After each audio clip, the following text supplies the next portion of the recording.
Citoyennes, citoyens, salut et fraternité, chers compagnons, bonjour. Une grande absence, cela fait longtemps que je ne suis pas venu vous revoir. L'explication en est très simple, j'ai perdu un ami cher, dont vous avez entendu très certainement parler, vous qui vous intéressez à l'histoire, à savoir Daniel Cordier, qui était président d'honneur d'une association que je gère, que je préside, le Cercle Jean Moulin. Daniel Cordier, le secrétaire particulier de Jean Moulin, nous a quittés vendredi dernier. Alors c'est vrai que vendredi j'avais pas la tête à enregistrer. Après pendant toute la semaine il y a eu les obsèques, les hommages, etc. Voilà. Eh bien nous revoici ce soir donc pour le chapitre 81, le Tour de la France par deux enfants, écrit par J. Bruno. Une lecture par votre serviteur Grégory Baudouin. Le chapitre 81, un long chapitre ce soir que je vais couper en deux. Voilà. Donc, un grand ingénieur du Languedoc, Riquet, un grand navigateur Lapérouse. Lapérouse, ça sera pour demain. Voilà. La maxime de jour. Celui qui accomplit une œuvre utile ne doit point se laisser décourager par la jalousie. Tôt ou tard, on lui rendra justice. Riquet naquit au commencement du XVIIe siècle à Béziers, qui vit naître aussi Jean Moulin.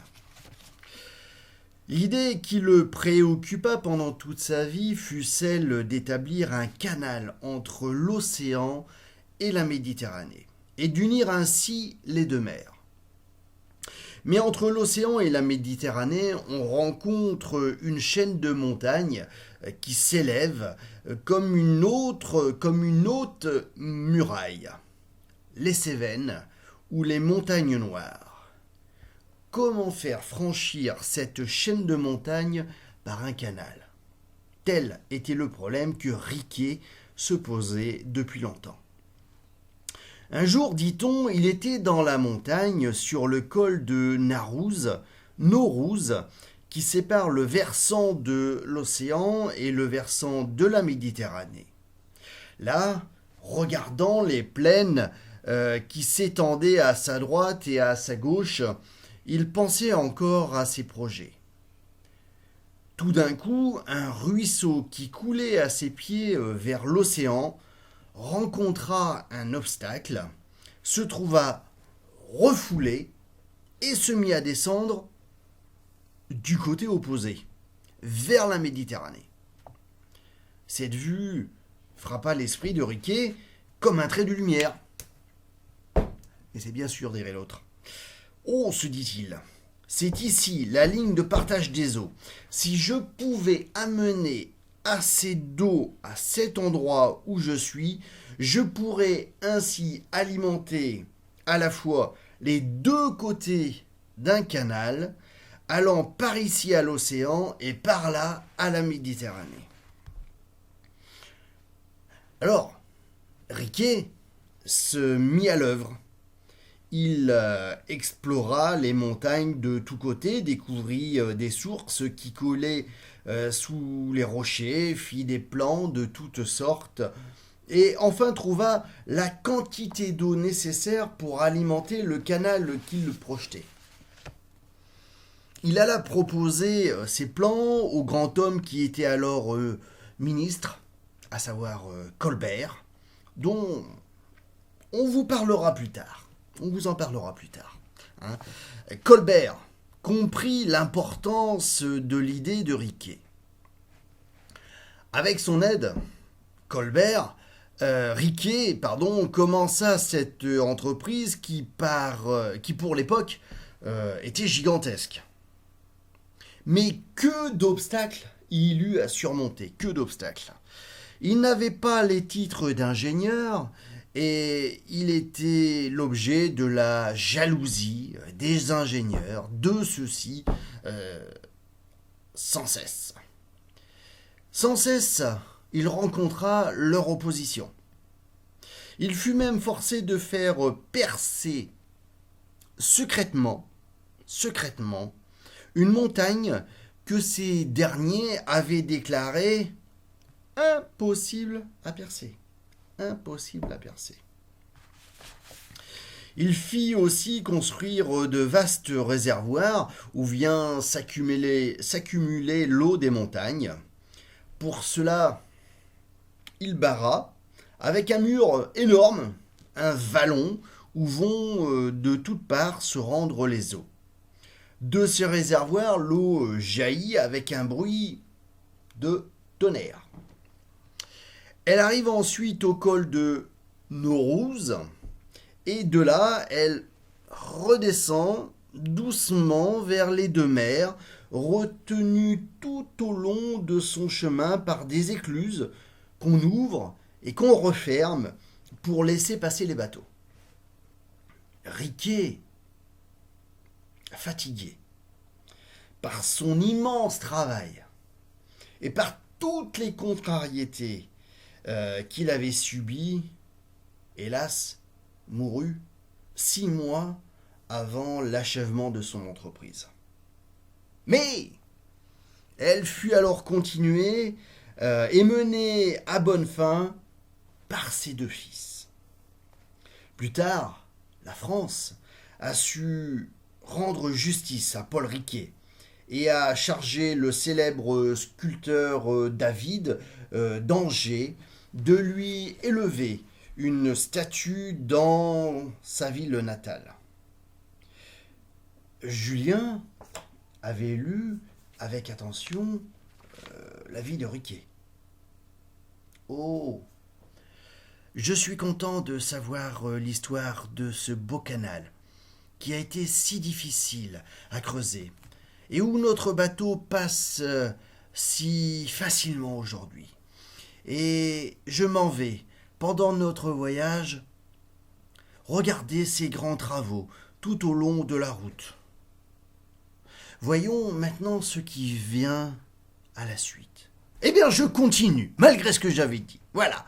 Et c'est aussi dans le Languedoc, à Albi, qu'est né un des plus grands navigateurs dont le nom est connu de tous. La Pérouse. Tout jeune encore, ayant lu le récit des longs voyages sur mer, des découvertes des pays nouveaux, il fut pris du désir d'être marin. Et il entra à l'école de marine, puis de la marine royale. Après de nombreuses expéditions sur mer, où il s'était distingué par son habileté et par son courage, le roi Louis XVI le chargea de faire un grand voyage autour du monde, en cherchant des terres nouvelles ou de nouvelles routes pour les navigateurs. Dans sa lettre à la Pérouse, Louis XVI lui disait ces belles paroles. Que des peuples, dont l'existence nous est encore inconnue, apprennent de vous à respecter la France. Qu'ils apprennent surtout à la chérir. Je regarderai comme un des succès les plus heureux de l'expédition qu'elle puisse être terminée sans qu'il en ait coûté la vie à un seul homme. Pendant 3 ans, la Pérouse voyagea de pays en pays, de mer en mer. Il envoyait de ses nouvelles par les vaisseaux qu'il rencontrait ou par les côtes habitées où il relâchait. Puis tout d'un coup, on ne reçut plus de lui, ni de ses compagnons, aucun message. Toutes les nations de l'Europe qui suivaient de loin avec intérêt le grand navigateur français commencèrent à s'émouvoir. On envoya des navires à sa recherche. Avait-il fait naufrage? Était-il enfermé dans quelque île déserte ou prisonnier chez des peuples sauvages dont on ne savait rien? Et pendant longtemps, on ignora ce qu'il était advenu. Enfin, en 1828, un autre navigateur non moins célèbre, Dumont d'Urville, né en Normandie, découvrit après bien des recherches dans une île de l'Océanie les débris de 2 navires naufragés, des ferrures, des instruments, de la vaisselle, des canons roulés par les flots. Il retrouva même la montre de la Pérouse, entre les mains des indigènes.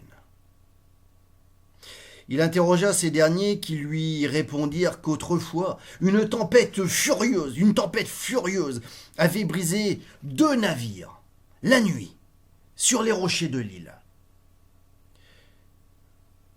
Dumont d'Urville soupçonna que la tempête n'avait peut-être pas fait périr tout l'équipage. Peut-être, plusieurs navigants, et peut-être la Pérouse lui-même, avait-il pu gagner l'île. Mais là, il s'était trouvé chez les tribus barbares, qu'ils avaient dû leur faire subir de mauvais traitements.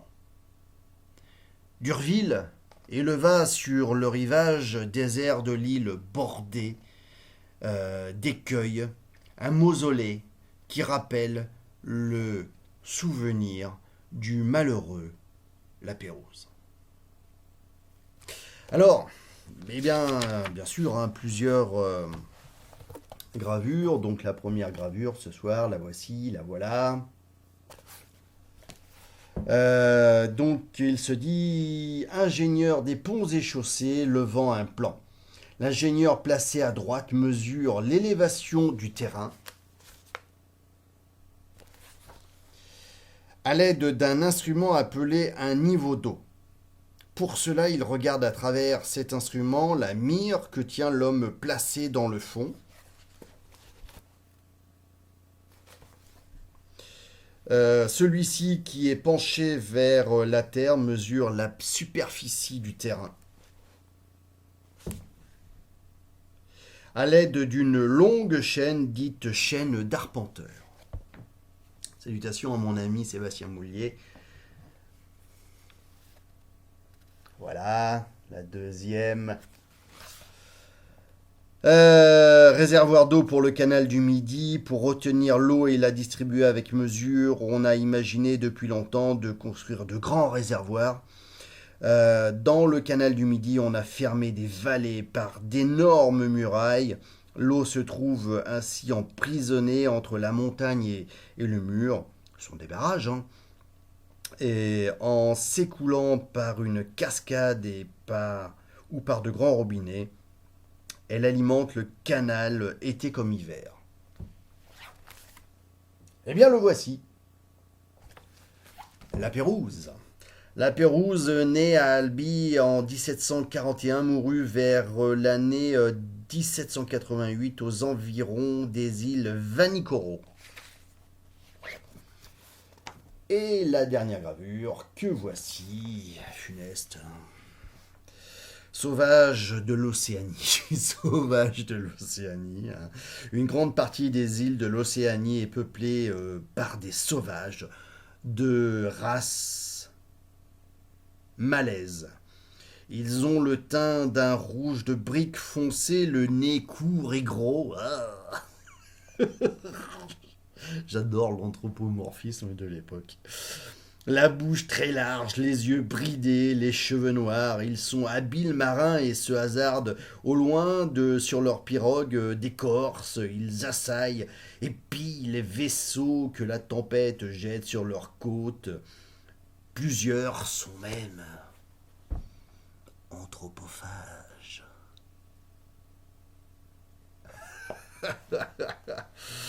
Bien, et ben demain nous verrons donc le chapitre 82, brusquerie et douceur, le patron du bateau, le Perpignan et Julien.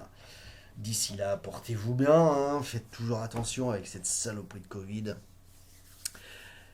Et comme d'habitude, par le ciel, partout et pour tous, que la force soit avec vous, que la force soit avec vous. David Prowse, qui est décédé hier aussi, le célèbre acteur qui était dans l'habit de Dark Vador. Et moi, c'est toute mon enfance qui s'en va. Il n'en reste plus que deux, que Mark Hamill, Luke Skywalker et Harrison Ford, Han Solo. Voilà, chers amis, à demain, si vous le voulez bien. Salut les fraternités.